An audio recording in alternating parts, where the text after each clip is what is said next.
The walk out was slow going and miserable. We all slipped and fall and get up again, over and over. We painted in the mud by the time we find the cave large enough for all of us to crowd inside. The boat won't fit. We have to leave it outside on the path, and I hear the rain dumping on the boat's plastic hide. We haven't made it to the cave with the dancing girls. This cave is teeny and littered with rocks and refuse. For a moment, no one can overcome exhaustion enough to speak. Our packs lie next to us as we carried them, and the weight became heavier and heavier with each muddy step. I imagine throwing out food, water, even papers. I glance over at Indy. The first time we climbed out to the plane, I was sick. She carried my pack most of the way. Thank you, I say to her now. For what? She sounds surprised, wary. For carrying my things for me when we came through here the first time, I say. Kai raises his head and looks at me. For the first time, he's really done so since the confrontation in the township. It feels good to see his eyes again.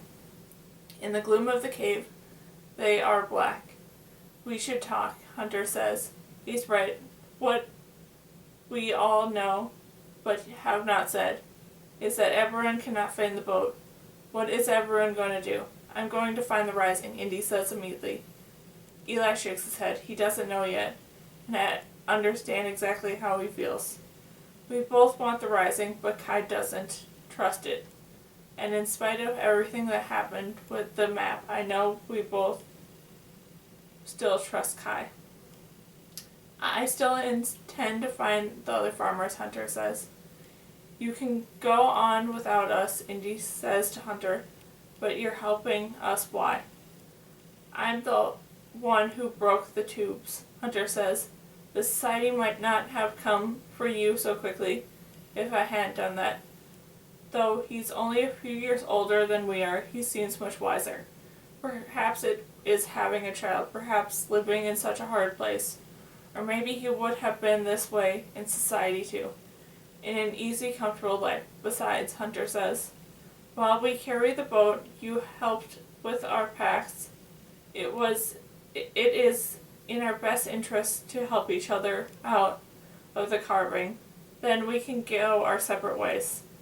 Kai doesn't say anything. The rain comes down outside. I think of the piece of his story that he gave me back in the burrow that said, when it rains, I remember. I vowed to remember too. And I recall how Kai told me to trade the poems. He didn't warn me away from the Tyson one, even though he knew I had it too. And even though he knew it might help me discover the rising, he left those choices of what to trade and what to do with what I found up to me. What is it that you hate about the rising, Kai? I asked him softly. I don't want to do this in front of everyone else, but what other option do I have? I need to decide where to go. So does Eli. It would help us if you explain why you hate it so much.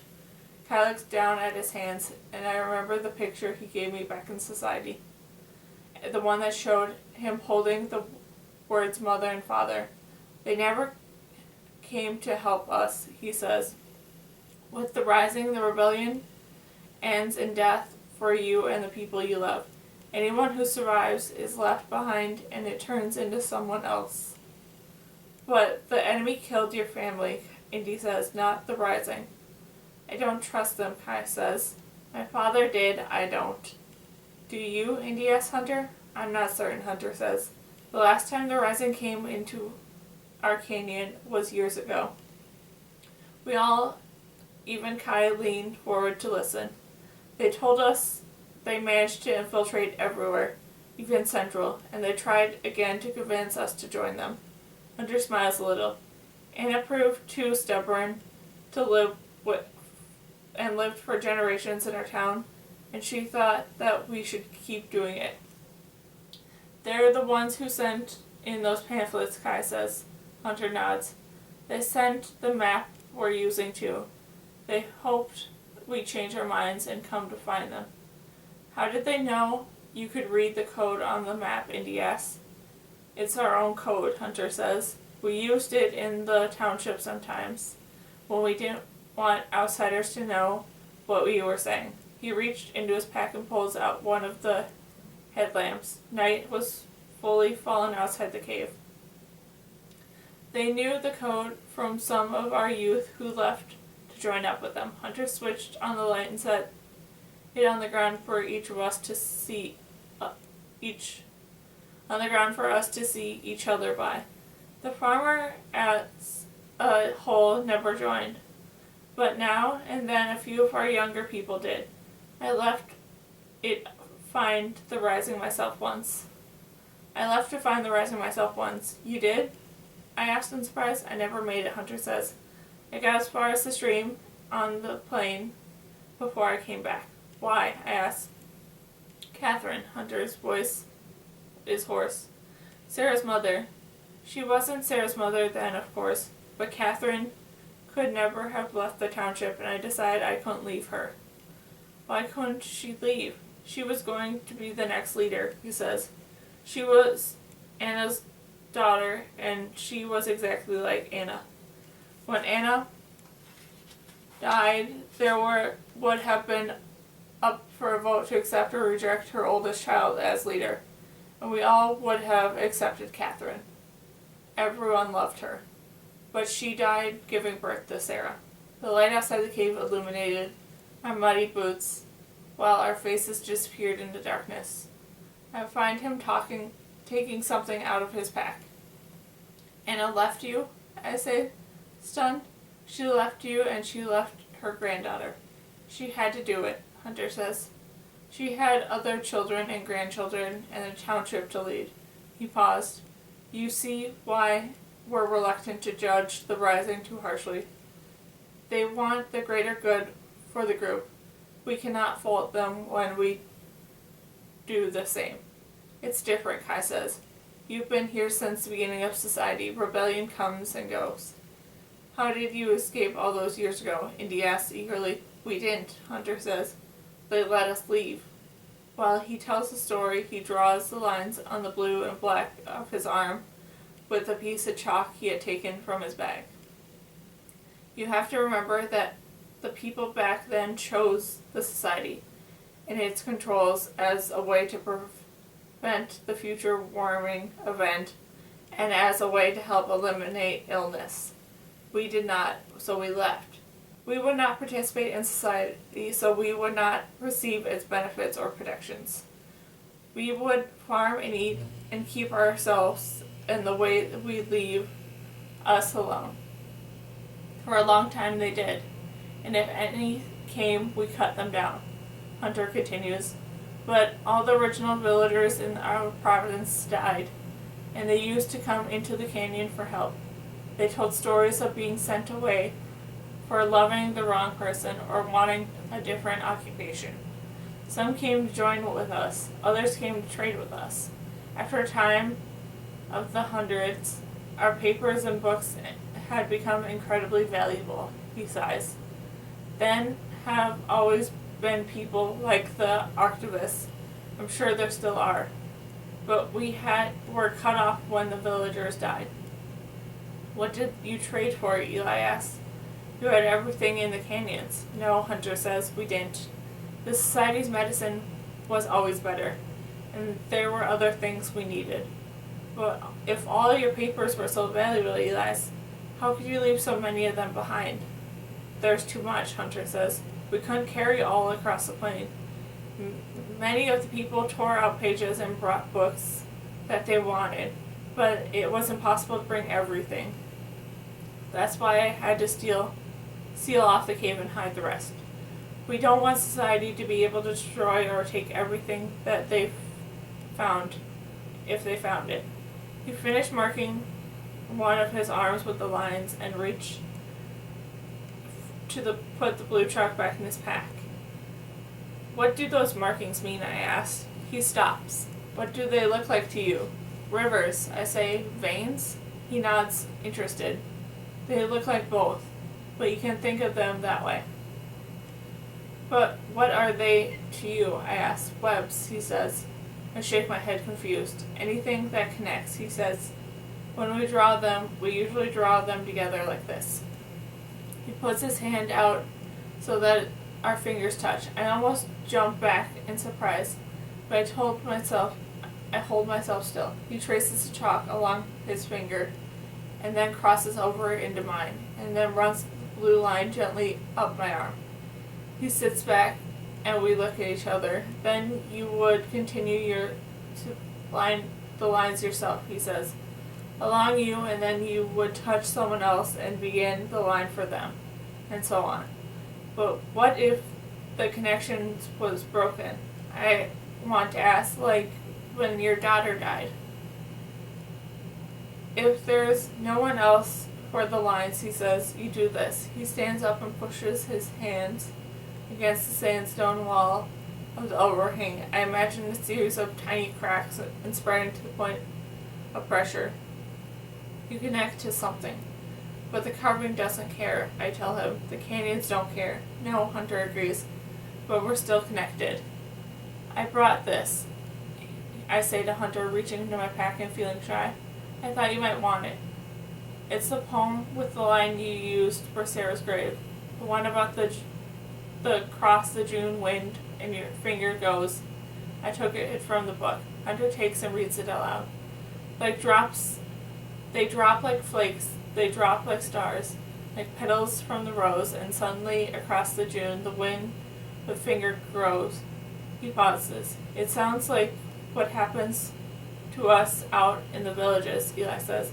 The people died like that and dropped like stars. Kai puts his head in his hands. Hunter reads. They perish in this steamless grass. No eyes can find the place, but God can summon every face. On his reapless list. And some of us believed in another life someday, he says. Catherine did, and Sarah did too. But you don't, Indy says. I didn't, Hunter says. But I never told Sarah that. How could I take that away from her? She was everything to me. He swallows. I held her for a while. I held her while she fell asleep every night, all those years of her life. Tears slip down his cheek, the way they did earlier in the library cave. He ignores them, as he did then. I had to move away a little by little, Hunter says. Lift my arm, pull my face away from where I tucked it into her neck. Draw back so that my breath no longer ruffled her hair. I did this gradually, so then when I left, she didn't know I was gone. I saw her into the night. In the cavern, I thought I'd break all the tubes and then die in the dark, Hunter says, but I couldn't do it. He looks down at the page again and reads the line he carved for her. Suddenly, across the June, the wind with fingers grows. He says, almost singing, the voice sad and soft. He stands up and shoves the paper in his pack. I will check the rain, he says, and then goes to stand outside. By the time Hunter comes back, everyone has fallen asleep except Kai and me.